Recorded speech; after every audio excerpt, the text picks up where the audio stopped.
Jusque-là, les pixels de la gamme A ont toujours eu une proposition très claire. Proposer l'excellente expérience logicielle de Google, mais sur du matos très banal, voire très moyen, loin d'un smartphone premium. Alors ça fonctionnait bien, l'expérience Google était là, mais il a toujours manqué un petit quelque chose, non seulement pour me convaincre moi-même de les utiliser au quotidien, en tant que mec habitué au raffinement des iPhones notamment, mais également juste pour faire des Pixel A des références absolues dans leur gamme. Mais ça change cette année.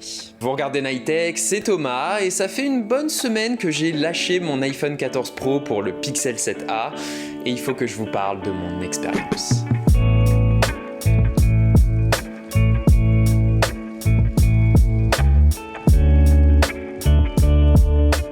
Retourner sur un Pixel, ça me procure toujours une bouffée d'air frais et un vrai renouvellement de mon intérêt pour Android, étant donné que c'est de loin le téléphone qui propose l'expérience la plus cohérente de ce côté-là de la tech. Ça commence par son design. Le Pixel 7a reprend les clés de ses grands frères plus chers et les imite à la perfection en substituant à leur verre un plastique particulièrement bien fichu. Sérieusement, sur ce coloris océan, oui j'ai un truc pour le bleu pâle en ce moment, si tu m'avais dit que son dos était en vert, je t'aurais cru. C'est super bien exécuté, et les lignes des pixels sont toujours uniques, modernes, tout en étant sympathiques, chose parfaitement à l'image du logiciel qu'ils font tourner, à savoir Android 13 et la Pixel Experience. Là encore, des courbes, une jolie palette de couleurs pastel, des animations organiques et détaillées, et surtout le meilleur usage qu'on ait jamais vu des possibilités de personnalisation d'Android et de Material You, le design system entièrement personnalisable de Google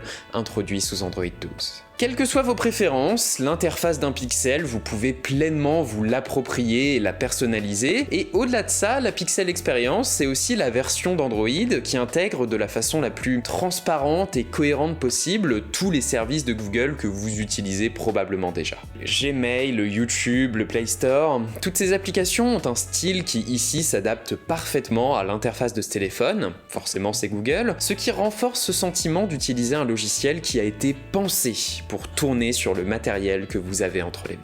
Cette cohérence, c'est un point abstrait, mais qui vient égayer chaque session que t'as avec le Pixel 7a, et à ce niveau, c'est vrai que j'ai absolument pas regretté mon iPhone 14 Pro, que ce soit au niveau du logiciel ou du matériel, sauf peut-être pour ce qui est de l'écran. Honnêtement, son rendu passe très bien, hein, c'est la bonne taille avec un écran de 6,1 pouces, il est plus que suffisamment lumineux pour toutes conditions, les couleurs sont magnifiques, c'est de l'OLED Full HD, hein, mais ses bordures sont clairement là, et sont à peu près la seule chose qui vient trahir visuellement le statut de téléphone à 500 € du 7a. C'est fort, parce qu'à côté de ça, il réussit encore et toujours à respecter la promesse de la gamme Pixel, à savoir le fait d'être votre assistant personnel.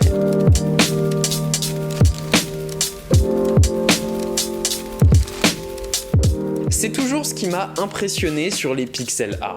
Ils font des compromis sur la partie matérielle, certes, mais ils se sont toujours refusés à en faire sur toutes ces petites features propres aux Pixel qui font de ces téléphones des compagnons si pratiques et malins au quotidien. Ça part du Google Assistant, qui reste l'assistant vocal le plus souple disponible et dont la technologie est aussi déployée pour le filtrage d'appels, une fonction toujours exclusive aux Pixel. Cette fonctionnalité vaut de l'or. Pouvoir demander au Google Assistant de répondre au téléphone à ta place, c'est juste un régal pour filtrer les appels de spam ou pour emmerder tes potes. Autre nouveauté appréciable sur le 7a, c'est l'arrivée de la reconnaissance faciale pour le déverrouiller, une première sur cette gamme. C'est bête, mais ça fluidifie l'usage du téléphone. Vous avez aussi pas mal de fonctionnalités liées à l'intelligence artificielle de Google, à commencer par le sous-titrage automatique disponible pour tout le contenu vidéo et audio qui passe sur le téléphone, la traduction instantanée de vos conversations messages, un peu approximative cette traduction d'ailleurs, le listing en continu des musiques qui passent autour de toi dans la journée, l'enregistreur vocal le plus riche du marché, idéal pour tout travail de recherche, et bien sûr, sa partie photo. Avec 64 mégapixels au compteur sur le grand angle, une première sur cette gamme, et un ultra grand angle très compétent, ce Pixel 7a n'est peut-être pas l'appareil photo le plus polyvalent sur smartphone, mais son rendu contrasté est toujours une petite claque. Les pixels, ça reste de loin mes appareils photo préférés. Oh, et en cas de besoin, après la photo, vous pouvez ouvrir Google Photos et utiliser la gomme magique pour effacer des détails indésirables de vos clichés, ou encore anti-flou pour améliorer leur netteté grâce à l'IA. Plutôt impressionnant, t'as tous les outils pour sortir de très bons clichés. Toutes ces fonctions ont l'air anecdotiques prises une à une, mais dans leur ensemble, elles permettent à ce pixel d'être un vrai couteau suisse de votre vie numérique, d'autant que si la plupart sont impressionnantes techniquement, dans les faits, pour les utiliser, c'est toujours soit automatique, soit des trucs que tu exécutes en tapant sur un bouton. Tout simplement. C'est le point sur lequel je trouve qu'Apple est moins bon, le fait de développer une palette d'outils puissants mais simples à utiliser, et plus Google en ajoute sur les pixels, plus ils ont tendance à me manquer entre deux tests. En tout cas, c'est vraiment ça le Pixel 7a, des fonctionnalités qui ont du sens, toujours disponibles, toujours là pour aider, et pour le faire mieux que jamais, grâce à la vraie révolution de ce Pixel 7a, à savoir son matériel.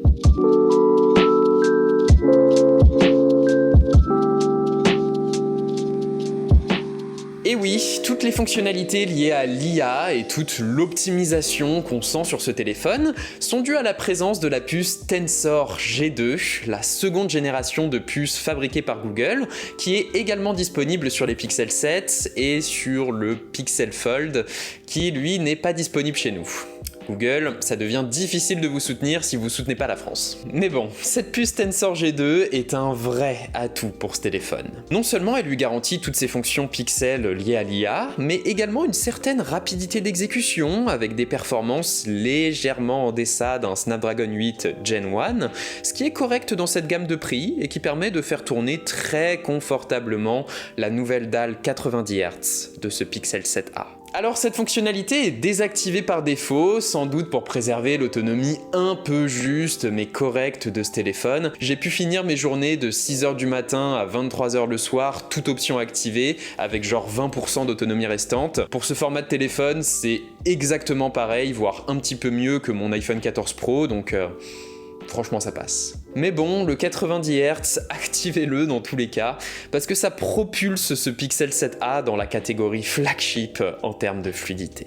Allié aux animations au diapason de la Pixel Experience, c'est un plaisir à utiliser, et je pense que pour la plupart des gens, 90 Hz, puce Tensor et animation soignée, c'est tout ce qu'il faut. La nouveauté de ce Pixel 7a, c'est un peu ça en fait. Niveau équipement, Google se débrouille pour proposer juste ce qu'il faut pour atteindre l'expérience d'un smartphone un peu premium.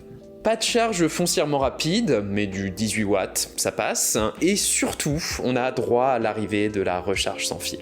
Oui, c'est pas la plus rapide, à 7,5 watts, mais elle est là. Et tout comme la puce Tensor, tout comme l'écran 90 Hz, elle permet à ce Pixel 7a de proposer une expérience complète. Là où j'aimerais plus d'engagement de la part de Google, par contre, c'est sur les mises à jour. Avec 3 années de mises à jour majeures et 5 de sécurité, on est très bien à ce niveau de prix, mais vas-y Google quoi, c'est toujours un peu loin de ce qu'on a sur un iPhone SE par exemple, ça pourrait être mieux. Mais bon, dans l'absolu, l'équilibre entre matériel et logiciel qu'atteint ce Pixel est assez inédit pour un modèle de la gamme A.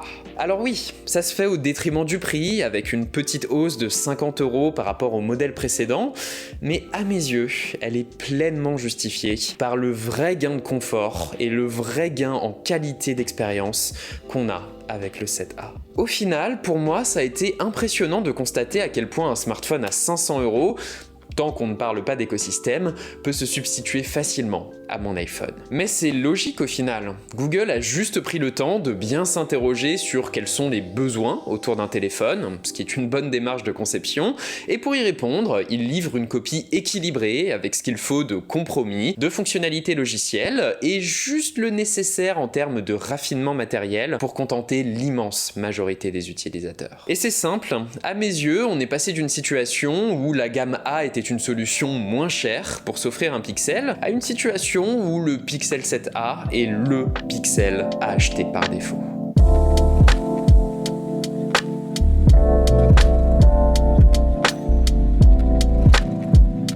Voilà, c'était Nighttech, c'était Thomas, j'espère que cette vidéo vous aura plu, qu'elle vous aura éventuellement aidé. Ça m'a fait super plaisir de pouvoir tester ce Pixel 7a, notamment parce que c'est la première fois que Google me contacte pour me proposer de le tester. Plutôt cool. Moi je vous dis à la prochaine fois tout simplement. On se voit jeudi prochain. Allez, salut!